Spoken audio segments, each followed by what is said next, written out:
Hey, it's Echo. I curled my hair yesterday and now I can't find my hairbrush, so my hair just looks stupid today. It works. It works. Magic. So recently I've been getting a lot of requests to make a sketchbook tour video and show some of my old drawings. So I've gone ahead and I've chosen one of my old collections of artwork from 2008. And I've specifically chosen this because it is the smallest one that I have. And look how long this video is. All of these are from 2008, so I feel like I need to give you fair warning.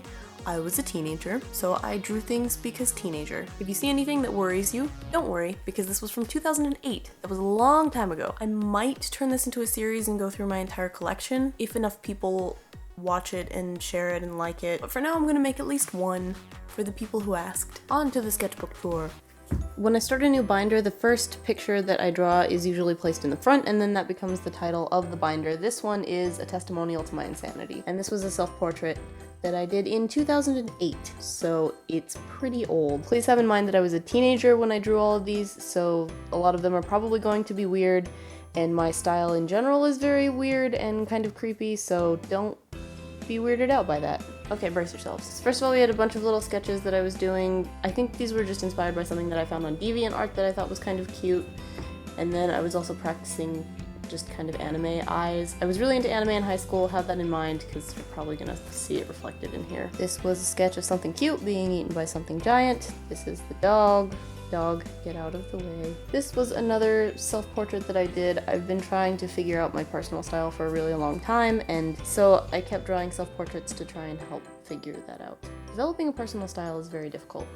And then here we have a zombie girl, which I actually colored, and I've got that somewhere. If I can find it, I will show it on the screen. Here you are! I tried to replicate that style here with this skater girl who has a t-shirt that says pain, because teenager.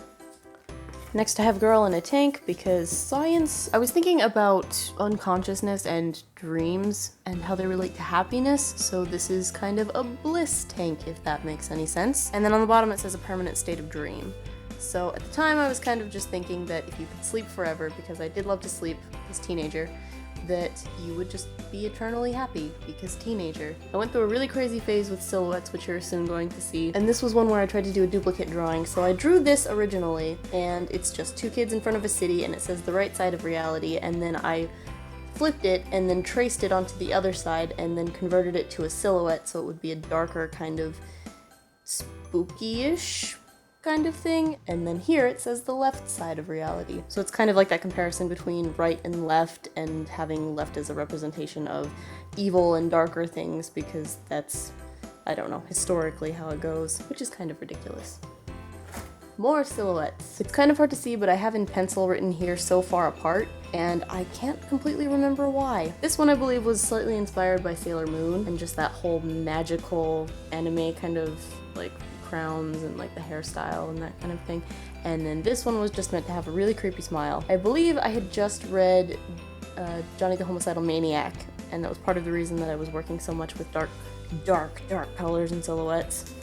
More silhouettes. I know this was originally supposed to be hair, but now that I'm looking at it, it just seems very alien-like. I also kept trying to capture hysterical laughter in an image, and I feel like that one does a pretty good job of it. I'm pretty sure for these I used gel pens, because gel pens are awesome. And then I have a silhouetted ballerina that's meant to be just a tiny bit creepy, which is why there are very sharp shadows, and her dress, instead of being poofy and happy, is sharp and spiky, and then also why her fingers are all pointed. This one was inspired by a poem that I had read in one of my English classes, and it says, "Under thy roof no guest shall sit, nor at thy table eat a bit. No pleasant tale shall ever be told, nor things recounted done of old." And it's just kind of a poem that represents loneliness.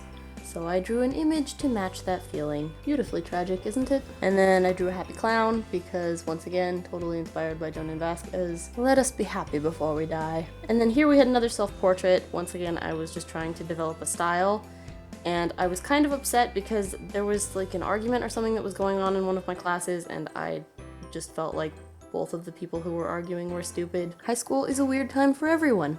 Let's not think too deeply about it. More silhouettes, because silhouettes! Party at the Church of Scientology. This was inspired by a song that's written by MC Lars. When I was in high school, I went through a phase where I was kind of obsessed with MC Lars, and I used to listen to all of his music, and one of my favorite ones was Party at the Church of Scientology. So I went ahead and I drew a picture just listening to the song. With this one I was listening to a song by Tattoo. I can't remember the name of it, but there is a phrase in it that says, "Will I ever be free?" A lot of my drawings I couldn't really show anyone because I knew that if I showed them independent of their inspiration that they would think that something was wrong with me, but a lot of the time they were just inspired by other artists or music or the culture that I was being exposed to over the internet. I was the awkward kid who always sat in the back of the classroom. I don't think there was any particular motivation or inspiration behind these two, I was just scribbling. I really love this one just because the facial shape is beautiful, and I was also trying to work with hair. So many collarbones. Look at those collarbones. Oh my god. Also, I really love the border on this one.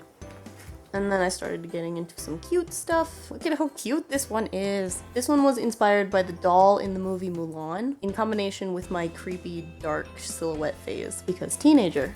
And this is Jim Bones. I just drew a really cute skeleton kid, and then I couldn't decide whether I wanted his eyes to be filled in or not, and I couldn't decide whether I wanted the stripes to be on his pants or on his shirt.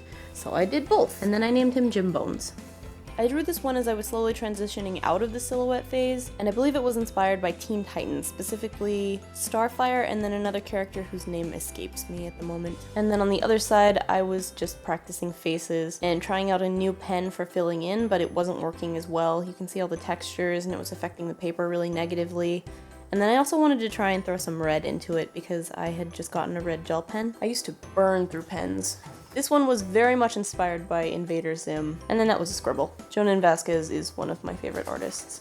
After the silhouette phase was essentially completely gone, I started drawing a lot of these little ghost characters. When I used to live at my grandmother's house, we all had our own chores, and one of the chores that I used to do was sweeping. So while I was sweeping, I would be thinking about really random things. So I drew a little ghost character sweeping and thinking about a bunch of random things. And then over here, it says, "I want to touch it." And that was just because it looks like that's what he's thinking. He's so cute. I was an emotional teen. Let's pretend this phase never existed.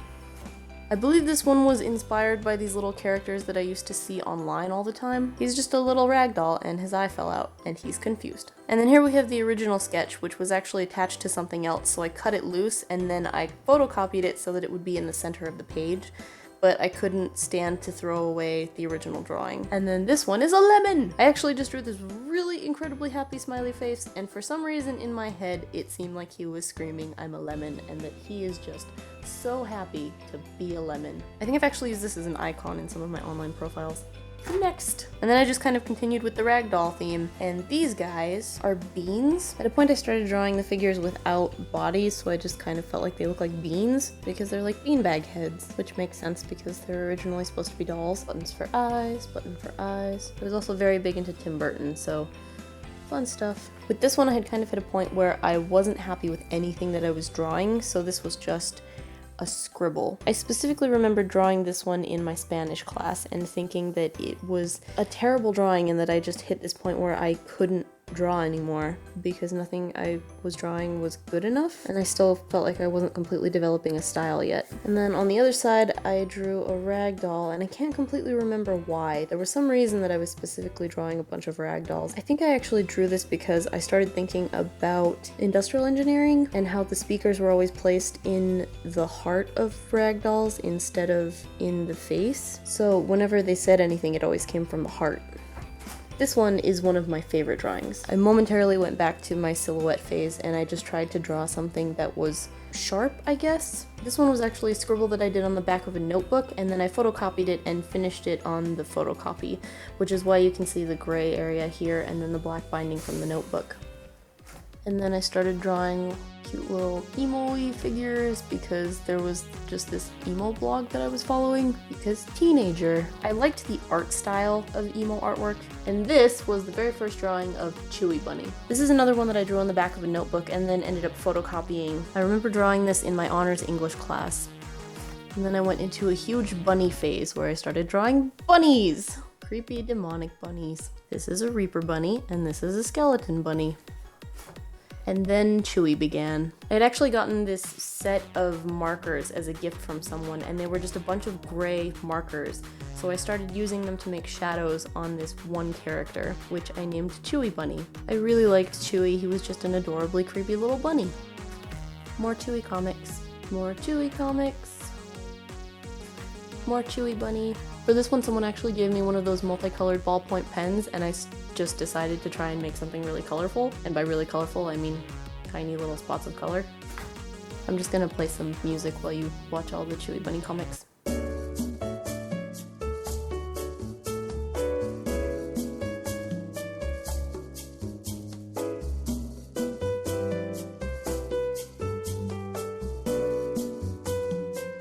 And then this is just a photocopy of the Chewy Bunny page. And that's the end! I know a lot of this stuff is really dark, but to be honest, I wouldn't change it. I love looking back at all of these because it's a part of me, it's a part of my brain, and I think I'm happy with it. I love all of the phases that I went through in art and style development, and I don't know, I'm happy with it. I've also done some how to draw videos if you want to check those out, and subscribe for more of my weird brain. If this is your kind of thing, please let me know in the comment section and by liking this video so that I can make more if this is what people want, because believe me, I have so many binders and sketchbooks, I could probably make about 20 of these videos. I have sketchbooks for days, and hopefully I will see you around. Bye!